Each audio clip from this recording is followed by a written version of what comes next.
Video kali ini tentang metode puasa intermittent atau intermittent fasting. Jadi ini berkaitan dengan regimen intermittent fasting apa yang akan kita pilih. Jadi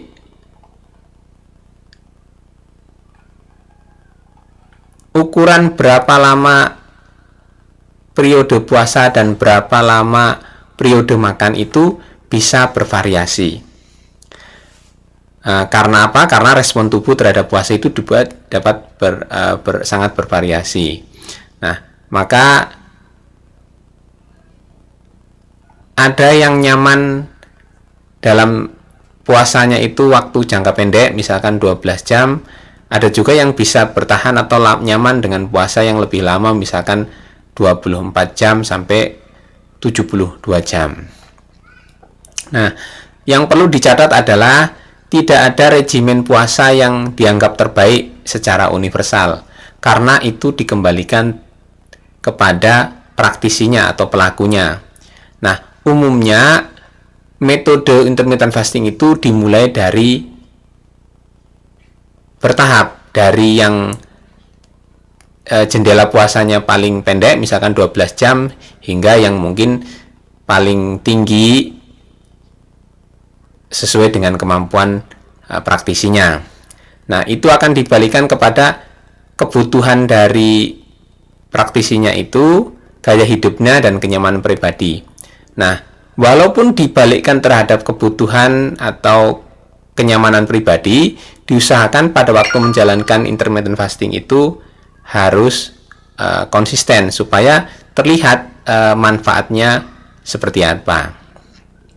Nah, beberapa metode intermittent fasting itu misalkan dikaitkan dengan berapa lama sebenarnya tubuh mulai membakar lemak.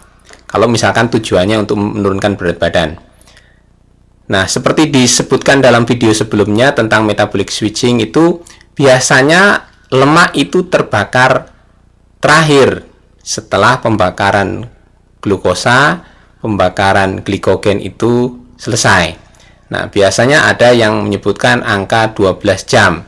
Artinya ketika Anda makan jam 6 sore, terus jam 6 sore terus jam 6 pagi Anda berpuasa, itu baru untuk membakar lemak. Nah, untuk meningkatkan manfaat lagi, Anda bisa teruskan beberapa jam, misalkan 4 jam lagi, untuk supaya proses lipolisis atau pembakaran lemaknya itu berjalan. Walaupun seperti itu, dimulai saja misalkan dari regimen yang paling rendah, misalkan puasa 12 jam. Ini adalah puasa intermittent yang sesuai dengan ritme sirkadian. Sirkadian itu adalah ritme tubuh ketika bangun maupun tidur, dan ketika makan, dan ketika istirahat untuk dari makan. Nah, di sini disebutkan ketika 12 jam itu kita berpuasa, ada waktu misalkan ya 12 jam juga untuk membakar lemak. Sementara 12 jam dengan peak atau puncak-puncaknya itu juga terjadi penumpukan lemak. Nah, dengan cara seperti ini pun asal konsisten biasanya sudah memberikan manfaat. Nah, selanjutnya yang lebih kedua biasanya puasa 16 jam. Itu yang metode 16/8 tadi.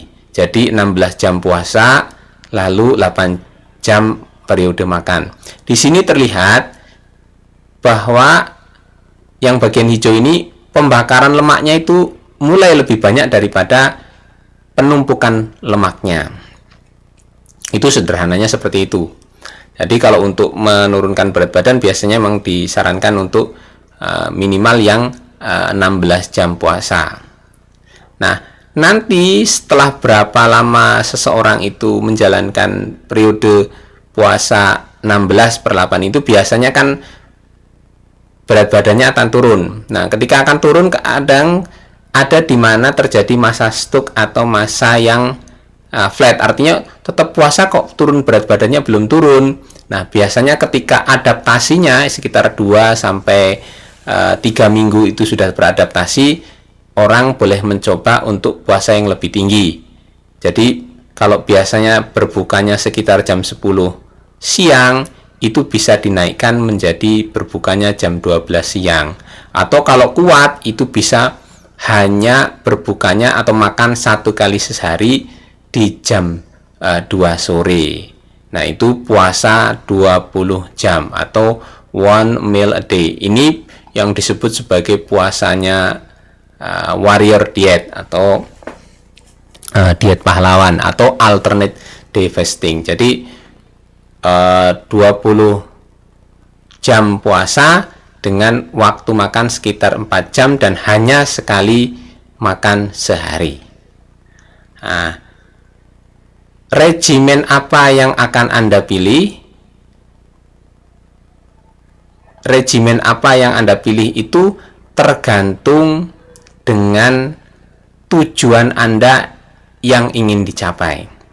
Jadi kalau sekedar misalkan menurunkan berat badan, biasanya untuk yang regimen yang 12 atau 16 itu sudah cukup.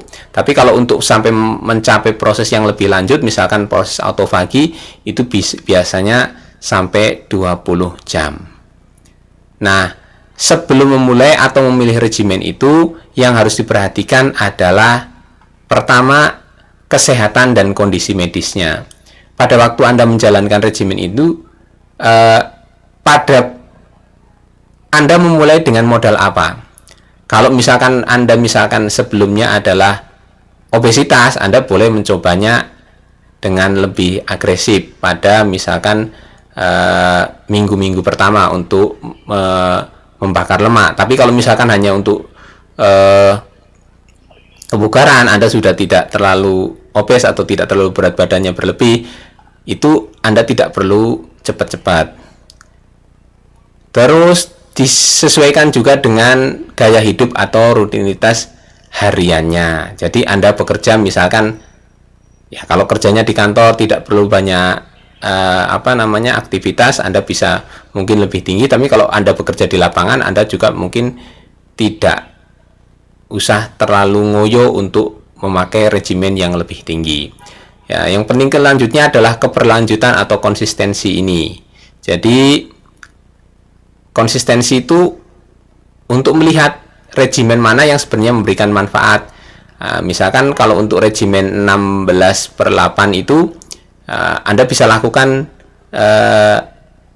setiap hari. Tapi kalau misalkan regimen yang sampai one meal day atau satu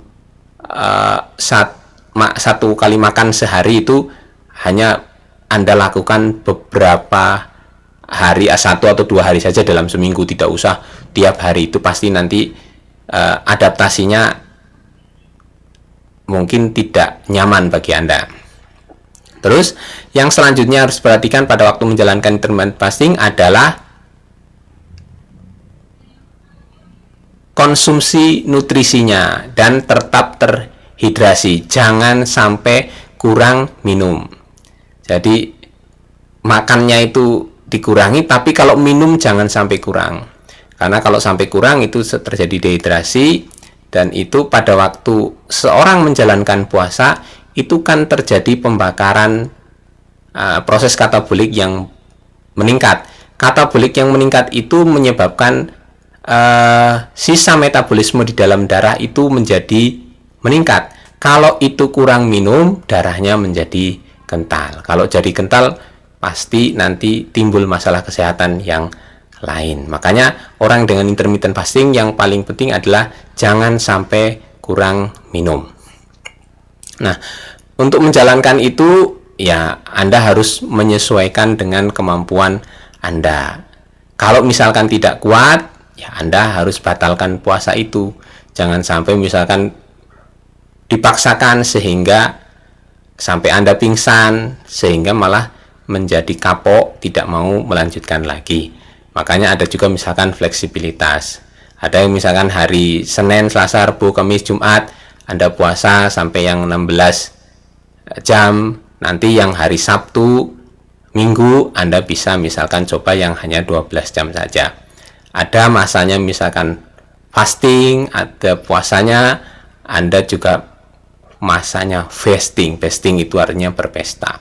Jadi ada masanya berpuasa, ada masanya makan biasa, dan Anda ada masanya untuk berpesta. Jadi kalau pas kondangan Anda nggak usah puasa. Oke, kemungkinan itu saja pembahasan tentang metode intermittent fasting ini. Jadi kalau ada pertanyaan, Anda boleh tujukan di kolom komentar dan bisa saja menghubungi di grup edukasi sehat untuk menanyakan pertanyaan-pertanyaan yang belum bahas mengenai intermittent fasting ini. Nah, silahkan dipilih metode puasa apa yang paling Anda sukai atau Anda mampu, dan perhatikan manfaatnya juga. Misalkan nanti bisa dikonsulkan kenapa ada mengalami efek samping seperti ini dan sebagainya. Demikian, semoga video ini bermanfaat dan sampai jumpa di video selanjutnya. Terima kasih.